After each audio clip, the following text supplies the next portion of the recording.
here's a question for you. Is marriage overrated? Why aren't people getting married anymore? A new Pew Research poll found that 2 in 5 young adults think marriage is an outdated tradition. Marriage rates are at their lowest right now. Is marriage really even worth it? More than half of marriages end in divorce. If you get married, you have to be stuck with this person for the rest of your life, right? That's why you get married. So that's why it's declining. Why would you get married if you want to have just one partner when you can have multiple? Marriage is stupid. Welcome to the Married AF podcast, the self-proclaimed greatest marriage and relationship podcast in the world. We are your hosts, Matthew and Monica Powers. We missed 1 week because you were recovering and still recovering from an oral surgery that has left you to not be able to eat solid food. How's that going for you?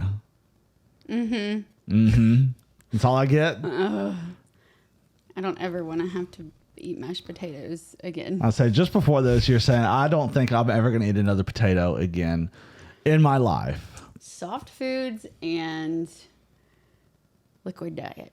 Yeah, that's no fun. 2 weeks. Yeah, 2 weeks of it. You're over a week done. Yeah, but I was not prepared. No, we thought and maybe I'm a week. very prepared person. Yeah, you weren't prepared going into this procedure whatsoever. But we're here. We're back. We've made it through quite a week, but we're here and we're back. And before we get into anything, I have a few things that I want to bust through real quickly. You don't have any idea what any of this is, but we've seen it, except for maybe one thing in particular. We've talked about it. The first things last Sunday was WrestleMania. We're still kind of involved with WrestleMania. I mean, big moment though. Cody Rhodes wins the title from Roman Reigns. Spoiler alert. Well, and for those who don't know, not my problem if you didn't watch it. if you're hiding under a rock. If you didn't watch WrestleMania is still a huge deal. With your former career, we still involve ourselves a little bit with it, but WrestleMania and like the Royal Rumble is about the only thing that we watch. Roman Reigns, titles ended, 1,316-day title. That is unbelievable. But you got to feel good for Cody Rhodes. Yeah. Right? I watched the day after. I watched a documentary on the leading up to it. It was the previous year's WrestleMania that it was leading up to the moment and how everything did not necessarily fall into place for him to do it at that time. And it was, man, I'm so glad I watched the newest WrestleMania knowing that he won after watching that sad documentary the day after, because if I'd have watched that the day before, I would have been hook, line, and sinker. I would have been like, we're not going to bed until I find out if this kid wins. And I can't call him a kid because he's almost our age or roughly our age. I know, but you got to feel great for him after all he's been through, especially with the WWE. Good for Cody Rhodes. Ending the reign. The ending was great. You know, all the people coming out, The Rock, The Undertaker, Seth Rollins. We so thought that the Shield was going to be back together. Cash was so pumped up about it. That music hit, and me and you just looked at each other. And now the Shield, Dean Ambrose, Seth Rollins, Roman Reigns is literally what got Cashman 1,000% in hooked. wrestling. He was front row one night, big show, through Dean Ambrose, through the announcement table that we were sitting next to. And Cash is concerned. He sees this man, Dean Ambrose, get up from being thrown through a table by the biggest man he has ever seen in his life.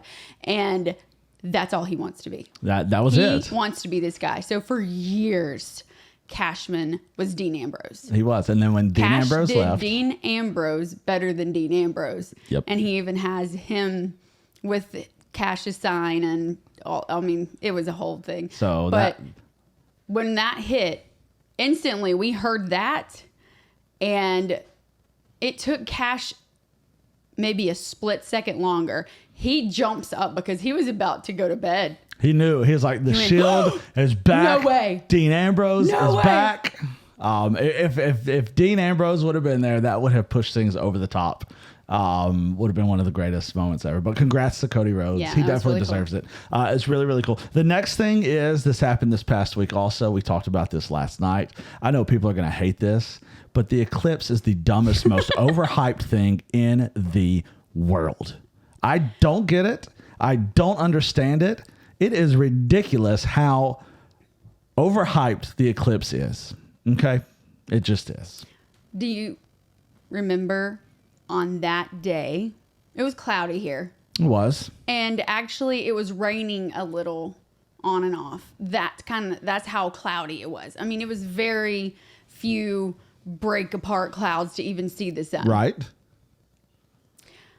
Our softball practice usually starts around 2:15, 2:30. School let out at normal time. They let no one go outside.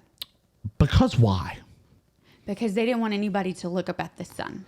We could not start softball practice until 3:20 because that's when the eclipse was over. I'm sorry. Why on that one day are we not supposed to look up at the sun? Let me ask this question. Is the sun brighter on that day than any other day? Is the No. sun not, are we supposed to look at the sun every other day of the week? I mean, isn't that just kind of common sense? We don't look at the sun. Common Anyways, sense doesn't exist anymore, Matthew. the eclipse is so stupid. Okay, I'm sorry. I know that breaks people's hearts. Who cares? Well, here's my thing. I kept hearing Who cares? it's a once in a lifetime event. It happened like 7 years ago. Well, when we were in LA for Wheel of Fortune, there was some type of eclipse then. But guess what? It's 2024, right? Mm-hmm. Okay, so in 2045 is the next total eclipse. Yeah. And where we are is supposed to be in the totality, which I think is cool. Now, if we are in the path, great. That will be a cool moment because all I think of is Modern Family when Cam was running through the woods and he was all white. That's right. Yeah. Yeah. Sure. Because you go absolute zero. You can't get absolute zero darkness anywhere but in a cave.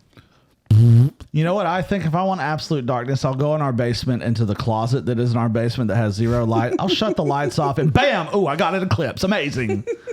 The eclipse is so stupid. All right, I'm sorry. It is. It's just one of the dumbest things. I'm not buying you glasses in 2045. Guess what? I don't need them because I have regular sunglasses I wear every day. Ours are polarized. And I have the smarts enough. I'm not the smartest guy in the world, but I know you're not supposed to look at the sun. Anyways, the eclipse is so dumb. I'm sorry if that hurts your feelings, but it is. Last episode, I was so excited for baseball season. Yes. It was here, baseball season. We're here. The Red Sox were on fire. They started the West Coast off on a great road trip, 7-3, way better than expectations. And they come home and they have no clue how to play baseball. The Red Sox defense. I got to talk about it for just a minute. Get it out. The Red Sox defense is embarrassing. They cannot catch a ball. Two of your best players. Yes, you have. But these other guys. This doesn't mean that other people should not know how to play. No. You're getting paid millions. All right, they are professional baseball players. Okay? They should be able to field a routine ground ball. They get paid millions of dollars to field a routine. They lead the major leagues in errors. They're the worst defensive team in the majors. Now, I know Trevor Story went down. He's an elite defender. Still, our son is 11 years old. I watched him Friday night take a two-hopper where he's playing third base, field a ground ball. It was hit to him. Guess what? He picked it up, he fielded it, he threw it to first base, and he got the out. He's 11. Okay, we've got major league players that see a ground ball hit to him like, oh, never seen this thing before. Not quite sure what I'm supposed to do. And it just goes right between their legs. It is so these are grown men, professional athletes. Well, field a ground ball. The game that we just watched, is it over? It is over. They won 5-4. They won, luckily. Surprisingly. But we saw, was it Casas who was playing third base? No. Bobby Dahlbeck was playing third base. Yeah. Go to a ground ball, like run out of position to a ground ball. Like it was a do or die situation. You know, you get a do or die on the side and you come up firing. But then decides, oh, I need to backhand this. Listen. When it was a situation where you should have barehanded, then it didn't even get set to throw the ball. I can understand if you're in a hurry and you throw the ball, but bro, threw the ball so high. If you would have just made a regular throw, Shocker, another error. Mike Trout would have been out. It just it blows my mind that a professional baseball player cannot field a basic ground ball. I'm not asking for diving plays all over the place. No. Just make yes, errors are going to happen, but when they happen like this. Who was who did I say? What's the kid's name? He's playing shortstop now, and I said he's got the Mookie Betts mustache. Hamilton, David Hamilton. Yes, Hamilton. Yeah. So many new people I have. Well, listen, just lost. people get hurt. They they can't who's play. Who's playing today, right? Right. Or was it the guy that's playing second base? Nope, it was David Hamilton playing Hamilton shortstop. Got a great ground ball and just ran to tag second. There was only one out. The force was at 2. Could've turned the double why play. didn't you throw to first base? I just I have 9th through 12th grade girls on our varsity softball team that even if they don't make the out at first, will throw the ball to first because they're still instinctively, double play, let's roll. Exactly. Well, my thought was you coach high school softball. And how infuriating is it when they boot a routine play? They make an error on just the most routine of plays, and you're like, why do I even do this? Okay, these are professional baseball players, and they cannot make pay the routine play a fee to play the game. These guys get paid to play. This is the only thing they have to do. You got nothing else to do. You got one job. Anyways, Can't even do it. Clean it up. Get us off the Red Sox. They could be. mad. Well, my last thing is a little bit about the Red Sox. So I'm watching the Red Sox game. The opening series against the Orioles, like I normally watch the Red Sox games, and we watch them and everything. And you know how along the first and third base sides they will have advertisements, like they'll have a company who sponsors the team or anything. It's been on there all weekend. It was on there again today, and I've had to look it up. Oh my God. Instead of a regular advertiser, like, a company that we would know, buildsubmarines.com. Buildsubmarines.com. So, of course, maybe this is a great advertising idea. What is buildsubmarines.com? So, Can I, of course, guess? look at buildsubmarines.com. Please don't tell me it's like some weird toy. Not at all. It's the real thing. In fact, it appears that the submarine market is just tanking, and we need people to build submarines. And well, so the last one that went down killed people. Well, listen, this is by the United States, Australia, and the United Kingdom have come together, I guess, as some sort of United Nations thing. We need submarines, apparently. There's hundreds of thousands of jobs available all over the country for buildsubmarines.com. We got to get these submarines built. Because apparently they're struggling. What do they know that we don't? I don't know, but here's my other thought. But I do know God told us he made a promise that he would not flood this earth anymore. Well, here's my other thought with this. It's going to end with fire and brimstone, so why with water? Buildsubmarines.com. Okay, you're trying to get these submarines built because they're Is it a 501c3? They're incredibly important to build these submarines, all right? But of all the people in the entire world to go after, you went after Red Sox fans. Like, you were sitting in that big meeting and you were saying, hey, you know what? We need these submarines built ASAP. We're having the problem with these submarines. So I think the best place to do this would be Fenway Park with a bunch of drunk Red Sox fans. Hold on. Let's get the Reens built already. All right. Red Sox fans, let's go. Okay. Well, are there any other submarine building type of This is for the Navy. I don't know. Parks?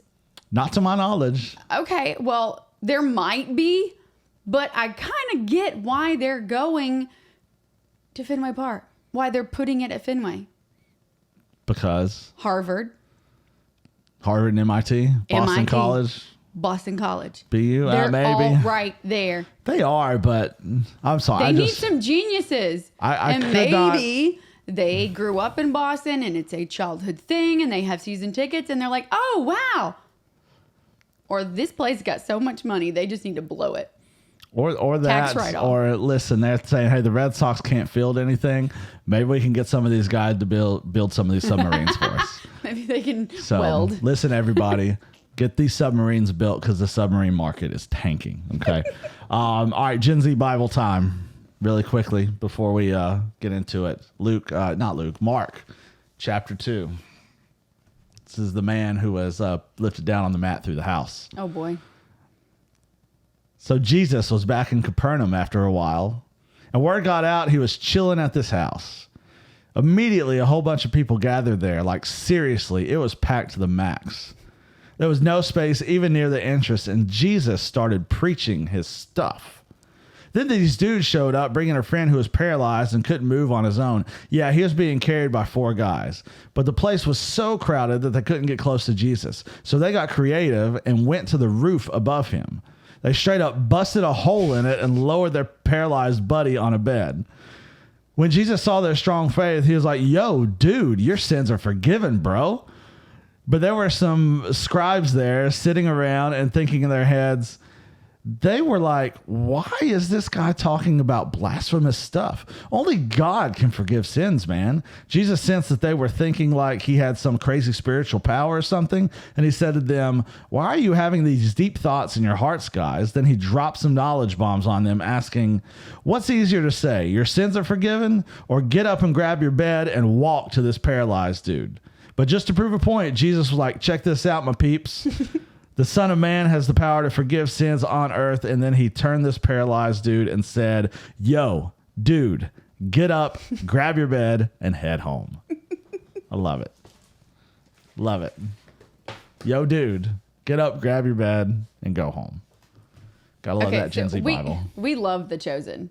Yes. It's so now and That's relatable. Great show. But could you imagine if they did like a modern like this? day version, that'd be awesome.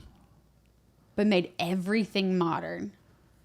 Do you think that when Jesus would talk to people and do his different sermons or do his different parables, he'd be texting While doing it? Like, oh, hold up. This is Peter. Nobody, just hold up real quick. No, they don't even say hold up. They just, yeah. Huh? That's exactly what it'd be like. That is true. That would be fantastic. That'd be a Dallas different Jenkins, take on it. Please. Just give us a Gen Z episode. Gen Z episode. That's all we're looking for. Just one. Oh man, gotta love the Gen Z Bible. So, to get into the actual episode of the day, and we can stop talking about building submarines and eclipses and all that nonsense. But it is baseball related. We're baseball heavy today. All right. Our son Cash was playing in a tournament this past week, and Monday night he did not play well.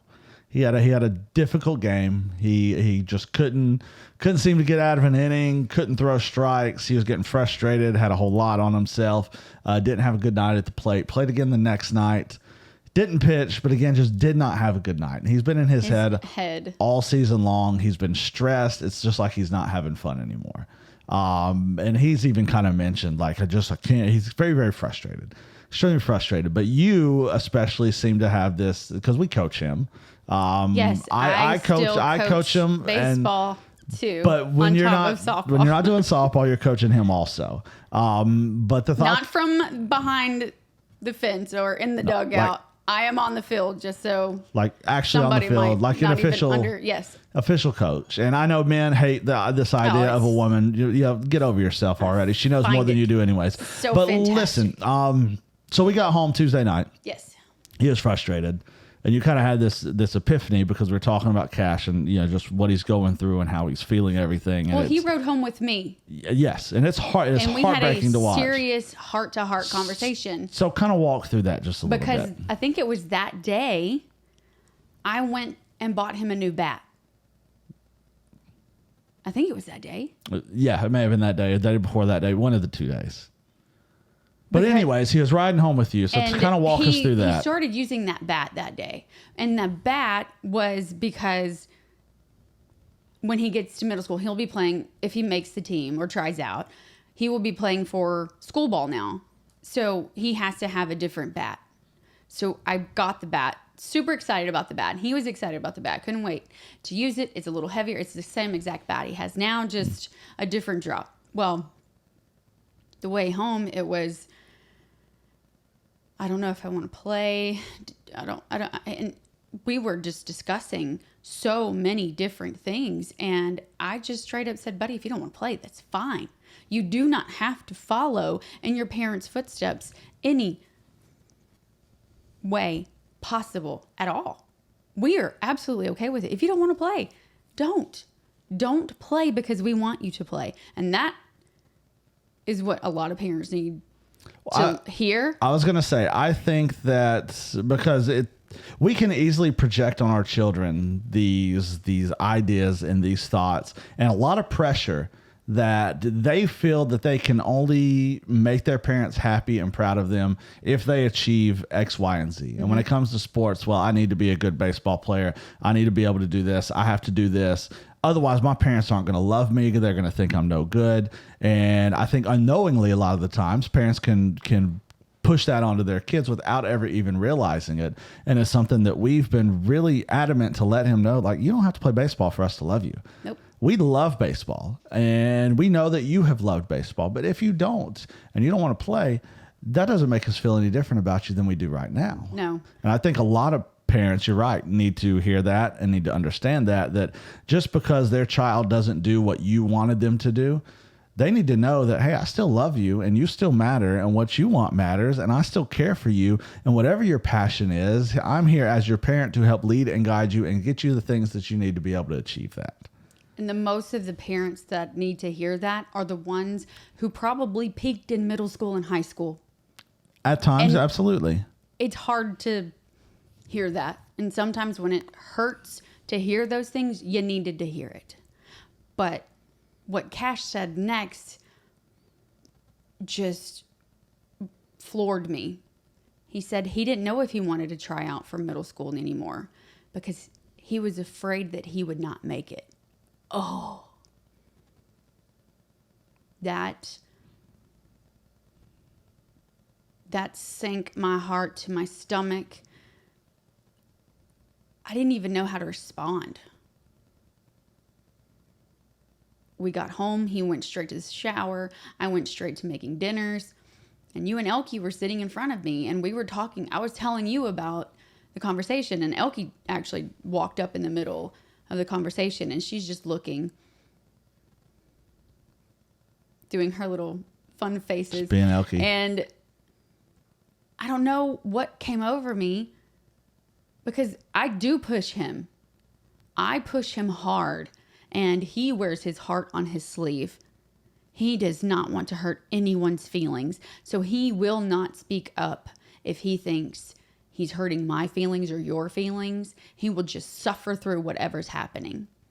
And that hit me and I said, oh my gosh, I think I'm parenting completely wrong. Because I know our children are different. I parent Elkie different than I do Cash. So I just look at Elkie and ask, am I too hard on your brother? And you just turned and looked at her and she goes, And that was the answer you needed to hear. She didn't have to answer. That was it. I don't need to hear anything else. Thank you. That hurt. I don't think I personally think outside the box all the time, but I never thought about it as in a parenting thing. And I think we think outside the box when it comes to parenting. I agree. But in that moment, it was so, I don't know, what am I doing wrong? What am I doing right? Am I doing anything right with being a parent? I consider myself a big kid. And then, of course, the weirdest thing, those God winks, my devotion the next morning was God looks at us like we are whole. And the best description is take a mirror and a mirror breaks. When you try to put that mirror back together, it's not going to be whole.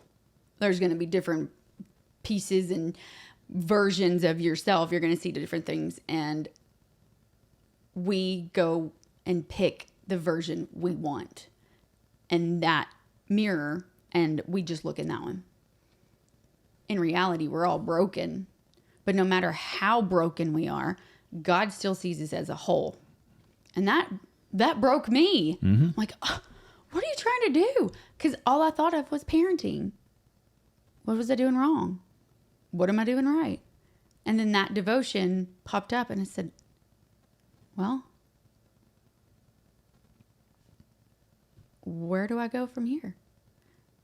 I don't. I let God handle it, and I look at him like God would look at me as a whole. Yes, we're all broken, but that doesn't mean he is going to do all of the things that I want him to.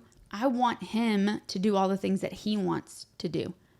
I've lived my life. I've done so many cool things. And maybe that's the difference between me and a lot of other parents who live vicariously through their kids, whether it's a pageant mom or a baseball dad. I've had experiences where I don't have to live through my children to have a life.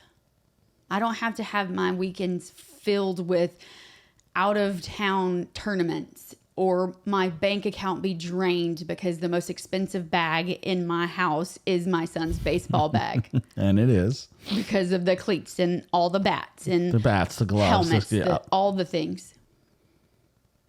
We have to stop and let our kids be kids.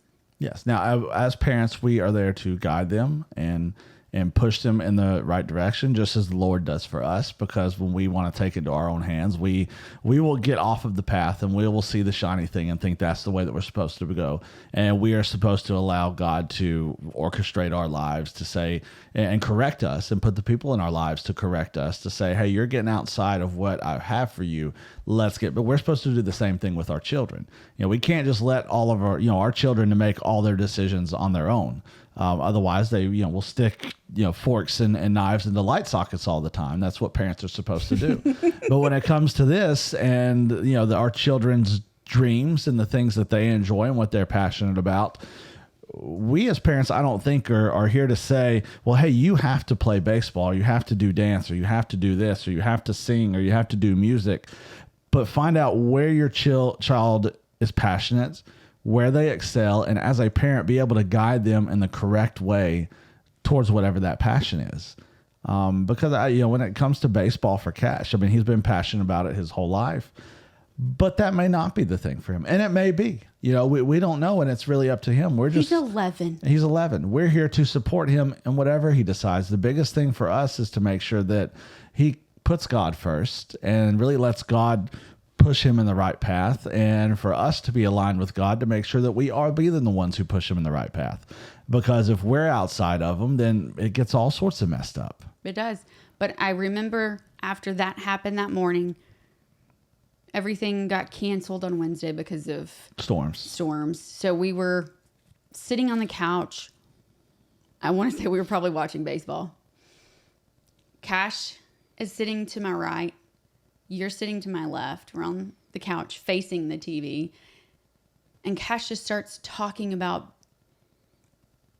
oh, I don't know if I could do that. And without hesitation, I turn and look at Cash and I said, Cashman, do not. Oh, it was the guy that was throwing like 101 or something. Yes. I can't remember who we were watching. But Cash goes, I don't think I could ever hit that. And I said, Cashman, don't ever let the fear of striking out stop you from playing the game. And you were like, oh my gosh, baby, that's so good. And I said, oh my gosh, that's Babe Ruth. And you're like, I never knew that. I didn't know that. I just schooled my husband on a baseball quote. Mark that one down, would you? But he goes, whoa. I said, don't be scared to strike out. That guy just struck out. They all do.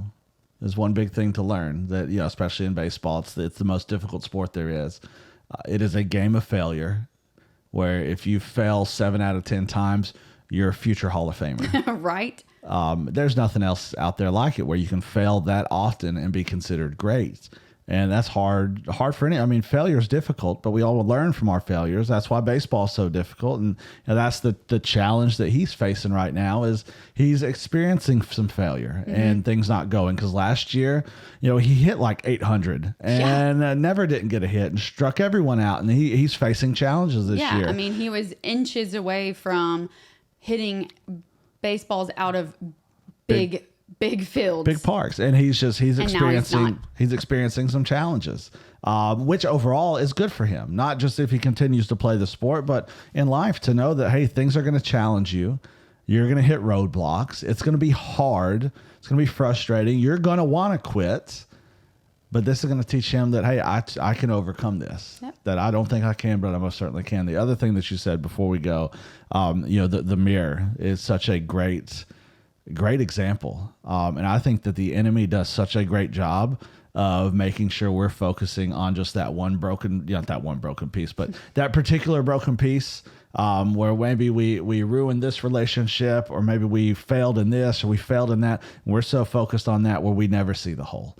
And I thought that was just so good that, have to be reminded. I think we have to be reminded daily that God sees us as the whole. And if we can see ourselves at the whole and see our spouses and our children as the whole and not a sum of the broken pieces, it can completely change the way we have our relationships. Absolutely. Church is the people. Yep.